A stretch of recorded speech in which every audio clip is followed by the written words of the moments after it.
Press को संबोधन करने काम करें। धन्यवाद।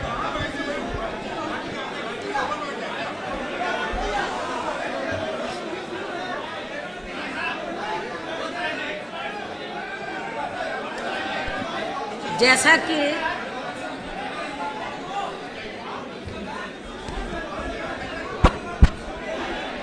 ठीक है,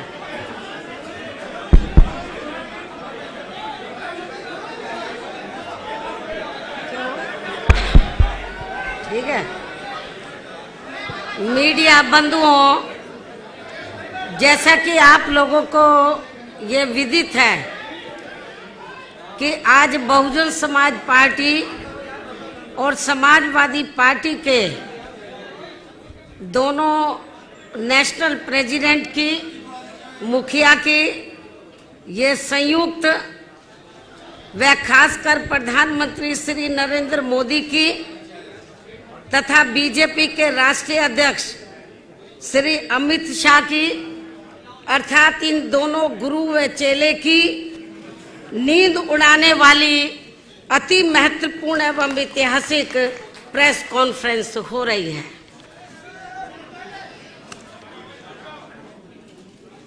हालांकि इसकी वास्तव में पृष्ठभूमि ये है कि हमारी पार्टी बीएसपी ने परम पूज्य बाबा साहब डॉक्टर भीमराव अंबेडकर के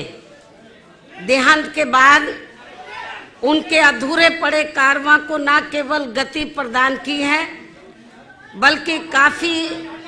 उतार चढ़ाव का सफर तय करते हुए उसे ऐतिहासिक सफलताएं भी प्रदान की हैं। और इतना ही नहीं, बल्कि बीएसपी ने इनके द्वारा यहाँ जातिवादी व्यवस्था के शिकार लोगों को मान सम्मान की जिंदगी बसर करने हेतु राजनीतिक सत्ता की मास्टर चाबी प्राप्त करने की दी गई उसी अमरवाणी व मिशनरी लक्ष्य को सही मायने में जमीनी हकीकत में बदलने के क्रम में ही यहाँ लोहिया जी के बताए हुए रास्तों पर चल रही समाजवादी पार्टी से पहले सन 1993 में मान्यवर श्री कांशीराम जी व श्री मुलायम सिंह यादव जी के नेतृत्व में उत्तर प्रदेश में विधानसभा के हुए आम चुनाव में चुनावी गठबंधन करके ये चुनाव लड़ा गया था। और फिर उसके परिणाम स्वरूप ही उत्तर प्रदेश जैसे देश के सबसे बड़े व महत्वपूर्ण राज्य में हवा का रुख पूरी तरह से बदलते हुए तथा बीजेपी जैसी घोर जातिवादी व सांप्रदायिक पार्टी को पछाड़ते हुए तब यहाँ सरकार भी बनाई गई थी। हालांकि ये गठबंधन कुछ गंभीर कारणों की वजह से ज्यादा लंबे समय तक नहीं चल सका था, लेकिन अब देश व जनहित को उन कारणों में से खासकर 2 जून 1995 के घटित हुए लखनऊ गेस्ट हाउस कांड से भी ऊपर रखते हुए, यानी कि देश व जनहित को इस कांड से भी ऊपर रखते हुए एक बार फिर हमने यहाँ देश में लगभग उसी प्रकार की दूषित राजनीतिक व सांप्रदायिकता के माहौल के मद्देनजर रखते हुए आपस में चुनावी समझौता करने का फैसला लिया है। और ये भी सर्वविदित है कि जैसे उस समय सन 1990 के आसपास बीजेपी की घोर जातिवादी, संकीर्ण, सांप्रदायिक व अयोध्या मामले को लेकर धार्मिक उन्माद एवं हिंसा आदि के जहरीले माहौल के काले साए के कारण आम जनजीवन जिस प्रकार से प्रभावित था, तो उससे देश की आम जनता बुरी तरह से त्रस्त व त्राही त्राही कर रही थी। तो ठीक उसी प्रकार से आज भी उत्तर प्रदेश सहित पूरे देश की लगभग 125 करोड़ आम जनता बीजेपी की केंद्र व राज्य सरकारों की खासकर घोर चुनावी वायदा खिलाफी करने के साथ साथ इनकी गरीब, मजदूर, किसान, बेरोजगार व व्यापारी आदि विरोधी नीतियों तथा इनके अहंकारी एवं तानाशाही वाले रवैये से अत्यंत ही परेशान व दुखी हैं। तो ऐसे हालातों में एक बार फिर से बीएसपी व सपा ने व्यापक जनहित व देश हित को ध्यान में रखकर खासकर उत्तर प्रदेश में एकजुट होने की काफी जरूरत महसूस की है और इस संबंध में सर्व समाज की आम जन भावनाओं का पूरा कदर करते हुए तथा इनको पूरा आदर सम्मान देते हुए देश में लोकसभा के शीघ्र ही होने वाले आम चुनाव में पूरे जन संतोष वाला चुनावी गठबंधन करके ये चुनाव लड़ने का फैसला किया है और जिसकी आज ही घोषणा भी कर दी जाएगी, जो निश्चित तौर पर ये इस नए वर्ष सन 2019 में एक प्रकार से नए राजनीतिक क्रांति का संदेश ही माना जाएगा तथा जो देश के संविधान को उसके सही व असली जनहितैषी एवं कल्याणकारी मार्ग पर चलने का रास्ता ही मुकर्रर करेगा। और ऐसे में अब बीएसपी व सपा के बने इस गठबंधन से समाज व देश को बहुत उम्मीदें भी जग गई हैं, क्योंकि यह चुनाव जीतने के लिए केवल दो पार्टियों का ही एकजुट होना मात्र नहीं है, बल्कि ये समाज के अधिकांश आबादी का प्रतिनिधित्व करने वाले सर्व समाज के खासकर गरीबों, मजदूरों, किसानों, छोटे व मझोले व्यापारियों, युवाओं, बेरोजगारों, महिलाओं व अन्य मेहनत का आम जनता के साथ साथ दलितों, शोषितों, पिछड़ों, मुस्लिम व अन्य धार्मिक अल्पसंख्यकों के हितों की रक्षा एवं इनका प्रतिनिधित्व करने वाली एक शक्ति भी है, जो आगे चलकर देश के बेहतर कल को बनाने वाली सामाजिक परिवर्तन एवं आर्थिक मुक्ति के मिशनरी लक्ष्य की प्राप्ति का एक खास सामाजिक एवं आर्थिक क्रांति का आंदोलन भी बन सकता है। इसके साथ ही वैसे आपको ये भी मालूम है कि देश में पिछले लोकसभा और उसके बाद उत्तर प्रदेश में विधानसभा के हुए आम चुनाव में भी बीजेपी ने जिस प्रकार से केंद्र व उत्तर प्रदेश में यहाँ बेईमानी से अपनी सरकार बनाई है और जिनकी गलत नीतियों व गलत कार्य प्रणाली आदि से जनता आज बहुत ज्यादा दुखी है, जिसे अति गंभीरता से लेते हुए फिर ऐसी जन विरोधी पार्टी को आगे सत्ता में आने से रोकने के लिए हमने पहले ही यहाँ उत्तर प्रदेश में कुछ लोकसभा व विधानसभा की सीटों पर हुए उपचुनाव में इनके अधिकांश उम्मीदवारों को हरा के इसकी शुरुआत भी कर दी है, जबकि इन चुनावों में कांग्रेस पार्टी के उम्मीदवारों की तो जमानत ही जब्त हो गई थी और फिर इसके बाद से पूरे देश में यह आम चर्चा शुरू हो गई कि उत्तर प्रदेश में 80 लोकसभा की सीटें हैं और यदि बीएसपी व सपा यहाँ गठबंधन करके लोकसभा का आम चुनाव लड़ते हैं तो फिर इस बार केंद्र में बीजेपी को सत्ता में आने से जरूर रोका जा सकता है। और वैसे भी इनके चुनावी वायदा खिलाफी, कुशासन व गलत नीतियों एवं जातिवादी, संकीर्ण, द्वेषपूर्ण, सांप्रदायिक व पूंजीवादी तथा अहंकारी व तानाशाही वाले रवैये एवं कार्य प्रणाली से अब पूरे देश में गरीब, मजदूर, किसान, व्यापारी व अन्य मेहनतकश लोगों के साथ साथ खासकर दलित, आदिवासी, पिछड़ा वर्ग, मुस्लिम व अन्य धार्मिक अल्पसंख्यक समाज के भी लोग अपनी विभिन्न समस्याओं को लेकर अभी तक भी हमें काफी ज्यादा दुखी व चिंतित ही नजर आते हैं। इसके साथ ही इनके बिना पूरी तैयारी के विशेषकर नोटबंदी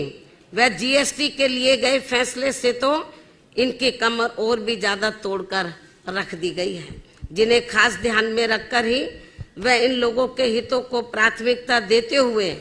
अर्थात इनके हितों में लखनऊ गेस्ट हाउस कांड को भी किनारे करके फिर हमने आबादी व लोकसभा की सीटों के हिसाब से भी देश के सबसे बड़े प्रदेश उत्तर प्रदेश में यहाँ लोकसभा का आम चुनाव गठबंधन करके लड़ने का ही फैसला लिया है, ताकि इस बार बीजेपी एंड कंपनी के लोगों को किसी भी कीमत पर केंद्र की सत्ता में आने से या विशेषकर उत्तर प्रदेश से ही रोका जा सके। और वैसे भी हमें ये पूरा भरोसा है कि जिस प्रकार से हमने अर्थात बीएसपी व सपा ने मिलकर अभी तक यहाँ लोकसभा व विधानसभा के हुए सभी उपचुनावों में बीजेपी के अधिकांश उम्मीदवारों को बुरी तरह से हराया है, तो फिर ये बीएसपी व सपा का बना गठबंधन देश में जल्दी ही होने वाले लोकसभा आम चुनाव में भी खासकर यहाँ उत्तर प्रदेश से बीजेपी के उम्मीदवारों को अब किसी भी कीमत पर कामयाब नहीं होने देगा, जिसकी हमें पूरी उम्मीद भी है। लेकिन अब यहाँ आप लोग हमसे ये भी जरूर जानना चाहेंगे कि हमने इस बने गठबंधन में कांग्रेस पार्टी को शामिल क्यों नहीं किया है। मैं जरूरी बातें आप लोगों के सामने रखना चाहूंगी ताकि आपको सवाल पूछने के लिए कोई तकलीफ ना उठानी पड़े। लेकिन अब यहाँ आप लोग हमसे ये भी जरूर जानना चाहेंगे कि हमने इस बने गठबंधन में कांग्रेस पार्टी को शामिल क्यों नहीं किया है, जबकि इस संबंध में आप लोगों को भी ये मालूम है कि आजादी के बाद काफी लंबी अवधि तक केंद्र व उत्तर प्रदेश सहित देश के अधिकांश राज्यों में भी ज्यादातर यहाँ कांग्रेस पार्टी ने ही एक सत्र राज किया है, जिसमें विशेषकर कमजोर वर्गों के साथ साथ गरीब, मजदूर, किसान, व्यापारी एवं अन्य विभिन्न क्षेत्रों में लगे मेहनतकश लोग आदि ये सभी काफी ज्यादा परेशान रहे हैं। और इनके शासनकाल में देश में गरीबी, बेरोजगारी व भ्रष्टाचार आदि भी काफी ज्यादा बढ़ा है, जिसकी वजह से ही फिर यहाँ बीएसपी व सपा सहित अनेकों और भी राजनीतिक पार्टियों का गठन हुआ, ताकि इन लोगों को इस पार्टी के कुशासन व मनमानी वाले राज से कुछ हद तक मुक्ति मिल सके। ऐसी स्थिति में केंद्र व राज्यों में चाहे सत्ता यहाँ कांग्रेस पार्टी या बीजेपी एंड कंपनी के लोगों के हाथों में आए तो भी बात एक ही है, अर्थात इन सब की नीतियां, सोच व कार्यशैली आदि अभी तक भी हमें लगभग एक जैसी अधिकांश नजर आती है। जैसे देश में रक्षा सौदों की खरीद फरोख्त के मामलों में इन दोनों ही पार्टियों की सरकारों में जबरदस्त घोटाले हुए हैं, ये बात भी किसी से छिपी हुई नहीं है, जिसकी खास वजह से ही पहले कांग्रेस पार्टी को बोफोर्स मामले में अपनी केंद्र की सरकार गंवानी पड़ी थी। और अब देश में जल्दी ही लोकसभा के होने वाले आम चुनाव में बीजेपी को भी खासकर राफेल मामले में हुए घोटाले को लेकर अपनी केंद्र की सरकार जरूर गंवानी पड़ेगी, ऐसी देश में काफी आम चर्चा भी है। इसी प्रकार वर्तमान केंद्र की भाजपा सरकार का राज विशेषकर अपने विरोधियों को कमजोर करने के लिए उनके उत्पीड़न करने के मामले में हमें पूर्व में कांग्रेस पार्टी के रहे राज में सन 1975 में लगी इमरजेंसी से भी अब कोई कम नजर नहीं आता है। अर्थात फर्क केवल इतना ही है कि इस मामले में कांग्रेस पार्टी के राज में उस समय घोषित इमरजेंसी थी और अब बीजेपी के राज में अघोषित इमरजेंसी लगी हुई है, जिसके असंख्य उदाहरण आप लोगों के सामने हैं। और इसके लिए अब ये लोग अपनी सरकारी मशीनरी का जबरदस्त दुरुपयोग करके वे जनता में अपने प्रभावशाली विरोधियों से घबराकर उनके विरुद्ध जबरदस्ती के काफी वर्षों पुराने गड़े मुर्दे उखाड़ने में लगे हैं, जिससे अब इनको देश में शीघ्र ही लोकसभा के होने वाले आम चुनाव में सन 1977 की तरह ही काफी भारी नुकसान भी होने वाला है। इसके साथ ही गठबंधन को लेकर कांग्रेस पार्टी के बारे में यह बात भी सर्वविदित है कि बीएसपी व सपा को कांग्रेस पार्टी के साथ चुनावी गठबंधन करने से कोई खास लाभ मिलने वाला नहीं है, क्योंकि इस मामले में हमारा अभी तक का अनुभव ये रहा है कि इनके साथ गठबंधन करके चुनाव लड़ने से हमें छोड़ी गई सीटों पर इस पार्टी का अपना अधिकांश वोट ट्रांसफर नहीं होता है और वह ज्यादातर बीजेपी व अन्य जातिवादी पार्टियों को ही चला जाता है, या फिर जानबूझकर एक सोची समझी रणनीति के तहत उसे अंदर अंदर ट्रांसफर भी कर दिया जाता है। जबकि हमारी पार्टी से जुड़ा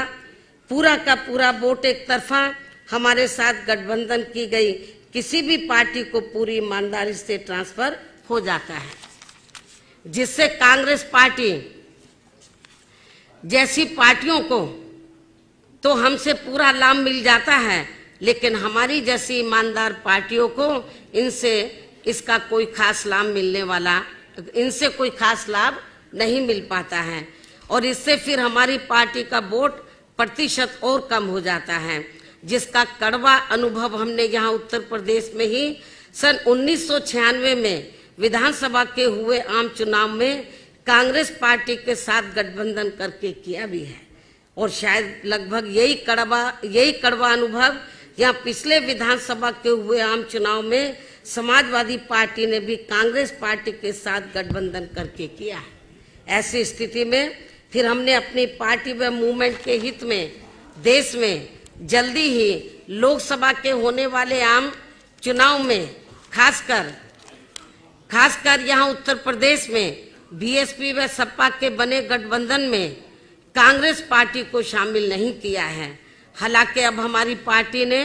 पूरे देश में ये फैसला लिया है कि हमारी पार्टी अब आगे कांग्रेस पार्टी की तरह ऐसी अन्य और किसी भी पार्टी के साथ गठबंधन करके कोई चुनाव नहीं लड़ेगी, जिससे हमारी पार्टी को खुद ही राजनीतिक नुकसान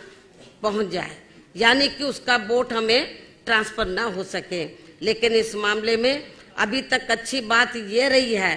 कि उत्तर प्रदेश में बीएसपी व सपा का पूर्व में विधानसभा चुनाव के लिए हुआ गठबंधन का पिछला रहा अनुभव दोनों ही पार्टियों के लिए काफी कारगर साबित हुआ है। अर्थात दोनों ही पार्टियों का वोट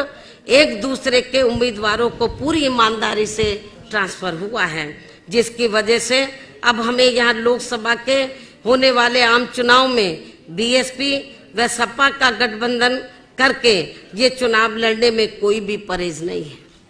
और अब हमें पूरा भरोसा है कि यहाँ बीएसपी व सपा का बना ये गठबंधन इस बार केंद्र में बीजेपी को किसी भी कीमत पर सत्ता में आसीन नहीं होने देगा और इनको इस बार हर हालत में यहाँ उत्तर प्रदेश से ही रोक देगा, बशर्ते यदि इस पार्टी ने पूर्व की तरह यहाँ वोटिंग मशीनों में कोई गड़बड़ी नहीं की तथा ना ही इन्होंने खासकर राम मंदिर निर्माण के नाम पर यहाँ की जनता की धार्मिक भावनाओं के साथ कोई खिलवाड़ आदि किया। इन्हीं जरूरी बातों के साथ ही अब मैं उत्तर प्रदेश में बीएसपी व सपा के बने